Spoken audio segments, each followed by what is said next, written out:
In this video, we're going to discuss why your cat keeps getting up on your counter and what you can do to keep them off of your kitchen counter. Hi, my name is Amber Aquart, and I'm a certified animal trainer and pet expert. These are my cats, Finnegan and River. Now, before we get into how to get your cat to stop jumping on the counter, let's discuss why they might be doing it in the first place. So it's really important that we do not accidentally reward our cats for jumping up on something we don't want them to. Now, cats love to climb, and so high spaces are something that our cats always want to get up on.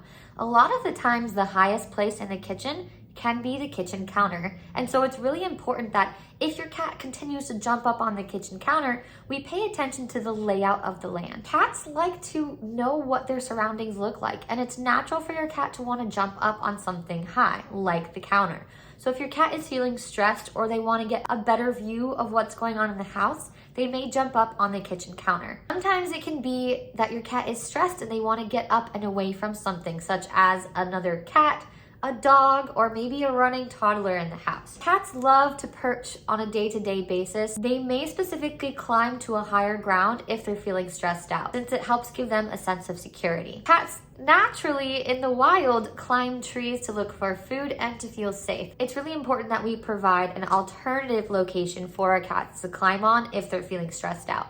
Now pay attention. Are you leaving scraps out on the kitchen counter? If your cat is able to get up on the counter and find some leftover food, you're very likely to jump up on the counter to see if there's any scraps in the future as well. Cats do what works for them, and climbing up on things can often lead to getting attention from you or maybe getting some scraps. So if you tend to have food out on the counter without realizing it, you may be reinforcing your cat's behavior. So make it a habit to put tempting food away as soon as you're done with it, so your cat is not tempted to jump up on the counter and sneak a little bite.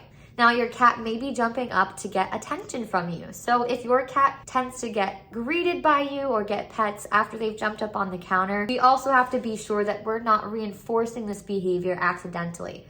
If you tend to pet your cat or acknowledge your cat and give them attention after they've jumped up on the counter, your cat is learning that the kitchen counter is the best place to be. So what can we do to keep our cats off of the counter? It's really important that we provide an alternative location for our cat to climb. Cats love being up high, and if the highest place in the kitchen is the kitchen counter, your cat's going to jump up on the counter 100%. Seeing as climbing is a natural instinct for cats, we want to support this and create an enriching environment for them in a location that we would prefer them to be. Providing plenty of high spaces for your cat to climb and explore, such as cat trees, shelves, perches, and other alternative options for your cat's climbing behavior beside the kitchen counter. A cat tree with multiple tiers is a great and engaging option for an energetic cat. Finding a cat tree that has scratching elements to it can help prevent some other behavior problems as well. If you're low on space, maybe consider a window hammock for your cat.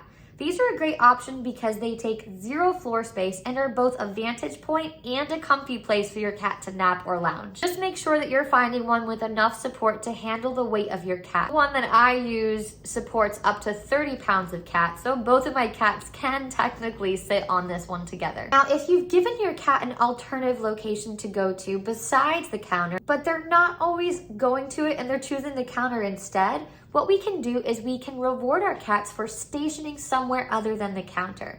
So I like to do this, especially when I'm preparing food, so that my cats are being reinforced somewhere other than the kitchen counter.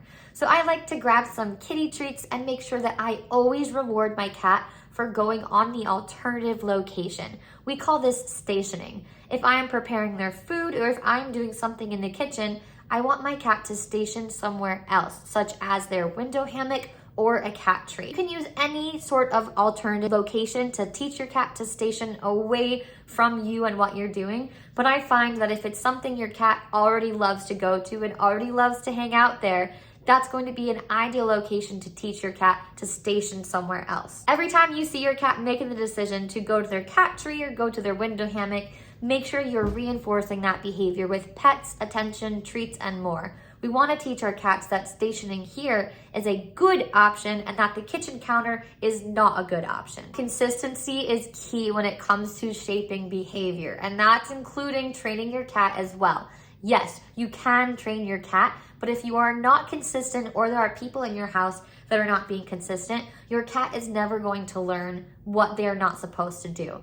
It's really important that everyone in your household is on the same page. We want to make sure that our cat is not receiving mixed messages. If you're teaching your cat to not jump on the counter, but someone else in your house is still petting the cat and encouraging the behavior, then your cat is never going to figure it out. So make sure you're being clear and consistent for your cat so they can learn what their boundaries are. Don't forget to be patient.